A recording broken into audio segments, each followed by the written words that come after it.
all seen Star Wars? Pretty much. If you haven't, okay, well. So we all at least know who Darth Vader is? Okay, good. And do all of us know who Kylo Ren is? Okay. Kylo Ren is actually Ben Solo, the son of Han Solo and General/Princess Leia, who renounces his relationship to his parents to go deep into the dark side and serve as the protege of Supreme Leader Snoke. Okay. Between Darth Vader and Kylo Ren, who wears a black mask, masks are pretty prominent in the Star Wars epic. And what's interesting, and there's other characters too, but I won't totally dork out on my Star Wars knowledge. I'll just stop there. Okay.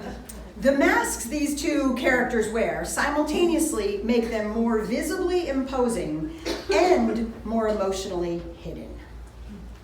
For the first 3 movies of Star Wars, the ones that came out in the late 70s and early 80s, we meet this sinister cat named Darth Vader with long, flowy black robes, an imposing mask, and a commanding voice. He is bad news. As the films progress, we learn that Darth isn't all we think he is. He is also a dad, albeit an absent and pretty lousy one, to those 2 lovely rabble-rousers, Luke and Leia. By Return of the Jedi, Darth, who has been hidden behind his mask for almost the entire time he is on screen, reveals himself, his true self, as he lay dying to his son, Luke. That moment, an actual tender exchange of truth and realness, clues us in that Darth Vader is not his mask. We knew there must be a backstory because every villain has a backstory, and the next Star Wars trilogy comes out and fills us in. We learn that Darth Vader is really Anakin Skywalker, a fiercely gifted Jedi who, reacting to his own sorrow and pain, decides to run away from Obi-Wan Kenobi and all he's known in his Jedi training, committing horrific acts of violence in the process, straight into the ready embrace of the evil Emperor Palpatine. He dons the mask and forgets who he really is. The mask allows him to be who he thinks he is. Doesn't hurt that he can also crush your esophagus with the wave of his hand. So his prowess with the Force and his forbidding physiognomy create the perfect barrier to human connection.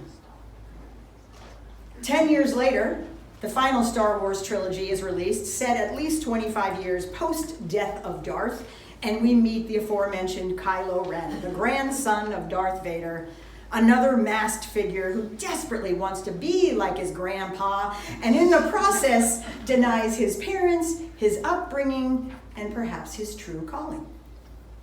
Thankfully, spoiler alert, the franchise that I so deeply love ends with Kylo Ren realizing his true nature, not just removing the mask, but battling the evil forces that have controlled him over the years. He finds redemption and love and the open heart we figured the child of Han and Leia would have. And for me, it was beautiful to watch because we all know that that is the good stuff. Darth and Kylo are extreme examples of something that all of us have probably done sometime in our lives. Worn masks to hide our true selves. And we've probably done it for any number of reasons. Fear of being bullied, the desire to fit in, being victim to societal pressures, craving special attention, falling prey to material and consumer culture that told us what we should look like in order to be hip, cool, popular, or accepted. Think about it.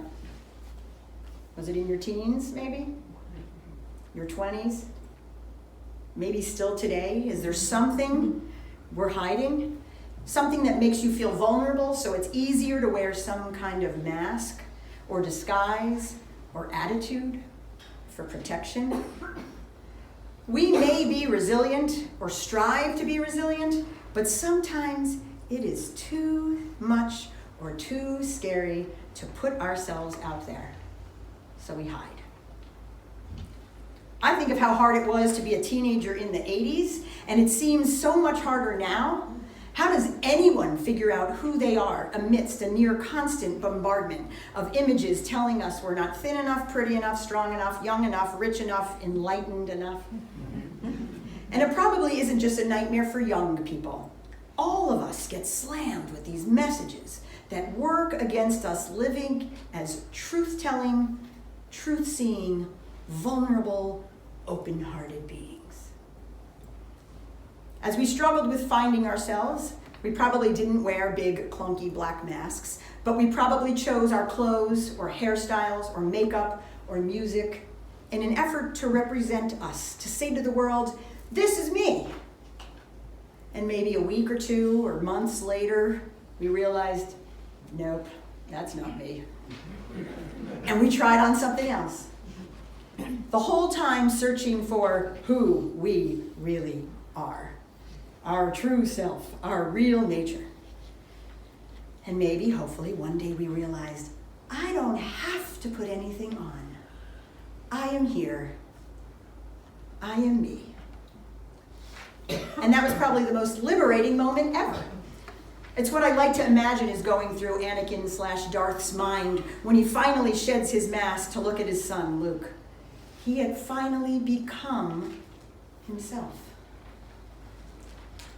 So here's the interesting part, which the final film, The Rise of Skywalker, nails, but I'm not going to get into it because I know I'll never stop talking about it. But feel free to talk to me at lunch. What if, after we finally recognize our true self, we go deeper and realize that maybe there isn't such a thing as a true self? What if this I that we've been searching for is all an illusion? When we are on this quest for I, we are really attached to our ego. How am I being perceived? What do people think of me? How can I make people like me or agree with me? The ego is powerful, and it manifests as clinging to an aspect of one's identity. The part of our identity that gives us power, safety, security, and or the ability to be seen as dominant or better or more powerful amidst a sea of subordinates. This grasping onto our identity also allows us to see ourselves as separate, static, individual, and superior. And we live in a world that really encourages this ego-driven sense of separate, static, superior self. We are to claim our identity, to find out who we are, to post and share selfies marketing our own brand. All of these practices are encouraging us to over-identify with a concept of self while also making it totally normal to want to win the game of me first, me best, look at me. But where does that get us? I mean, really, look at the world we humans have created. I fully get that for those of us who are non-white, non-cisgendered, non-heterosexual, non-adult, non-males, claiming who one is very important. But there is a difference between claiming who we are and clinging to who we are. It is one thing to stand up and proclaim your identity so you can finally be counted. But it is a whole other ballgame when individuals are so attached to their identity, clinging to privilege, that they forget that all of that clinging is just another mask. One that hides the vulnerability and open heart needed to see that you are not, in fact, separate from the rest of creation. Buddhism provides a profound, if somewhat confusing, way of thinking about the self, the ego, and the answer to who am I really? That might serve us. As Bob Wright mentioned in the reading, it is a challenging concept, but a worthy one.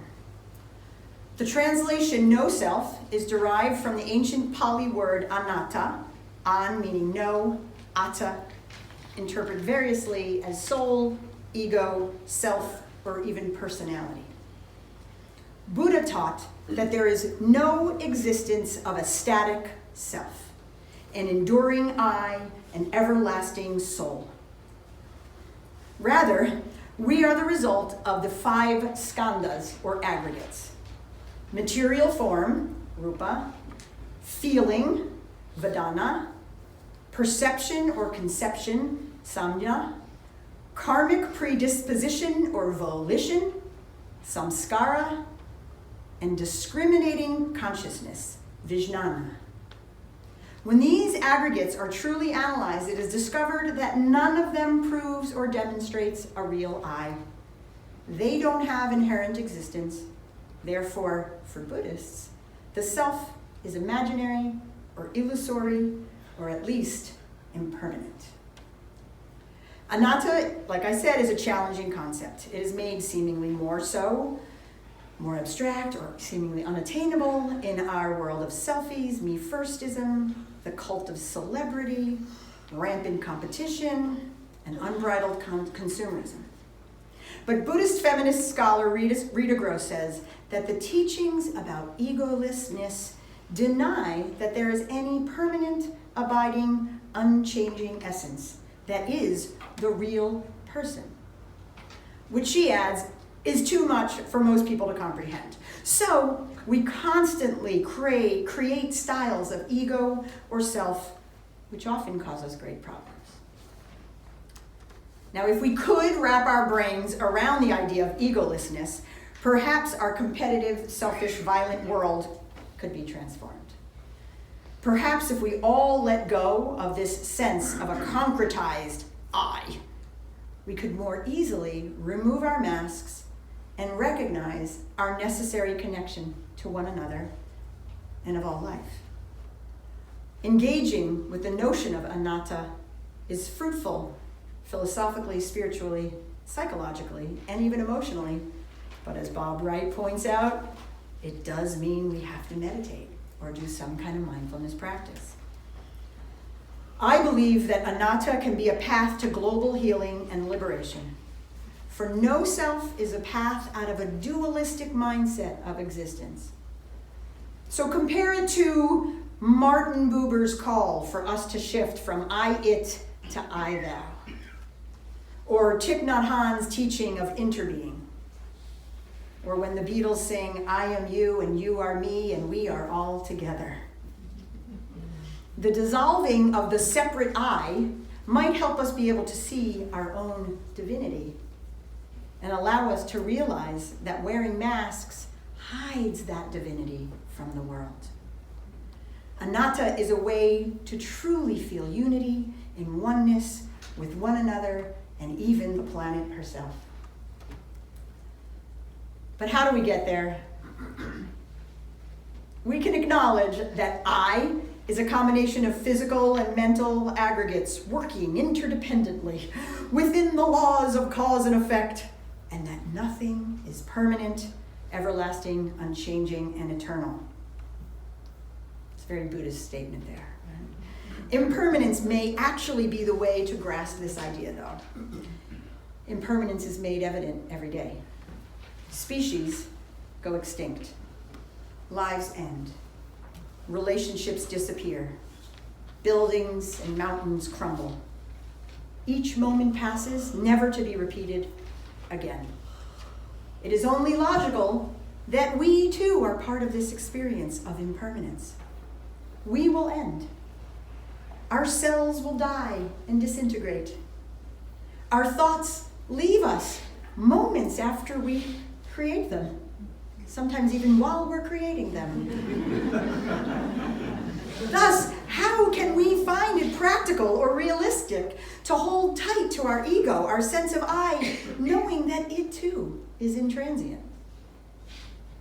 Rita Gross again asks the question, if everything is constantly changing and impermanent, how can we exempt our self, our ego, our identity from this rule? Clearly, we are far too attached to our sense of self or our reified I. If we release this attachment to I, though, a whole world of non-duality arises. In most religious thought, duality is the standard. By being human, we are not divine. By being an independent I, we cannot be with others. We are separate from others. By relying on external validation to support our ego, or answer our prayers, or provide us with preferential blessings, or demand that we get what we want, or have things our way, we are separate from God, or the holy, or divine, or the interconnected web of all existence. In my practice and lived reality, I find that when I embrace a balanced view of no self and non-attachment and accept impermanence as a given, I feel liberated. I feel able to shed hurts and accept losses. I feel able to let go and accept my life for what it is right now, and now, and now. I think about how important it is to try to see things objectively, as they are, without mental projections, what we're putting on it. To see what we call I or being is only a combination of these physical and mental things, which are working together. Nothing is permanent, everlasting, unchanging, and eternal in the whole of existence. Nothing. I find that comforting. It might be scary, but I find it comforting. Through anatta, we can make peace with our fears and our longings and our self-created mythologies by seeing them for what they are, constructions of our own mind. Through anatta, we can release attachments and truly begin to live in connection with one another, or at the very least, see one another. See that our perceptions sometimes cause us to do horrible things, to make oppressive laws, to turn a blind eye to the suffering of others, or to be harsh to the people who are directly in our own community. It helps us see that you are me and I am you. You are divine and I am divine. And imagine if each one of us meditated upon that idea, that which we think is the real I doesn't exist. Would we be kinder to each other? Would we be more egalitarian, equanimous, and eager to heal? I'd like to see that happen before my cells die. I really would. So may we have the courage to remove our masks and show our true selves to one another. May we accept the possibility that this true self is an illusion. May we find time to meditate on no self and impermanence. May it be so.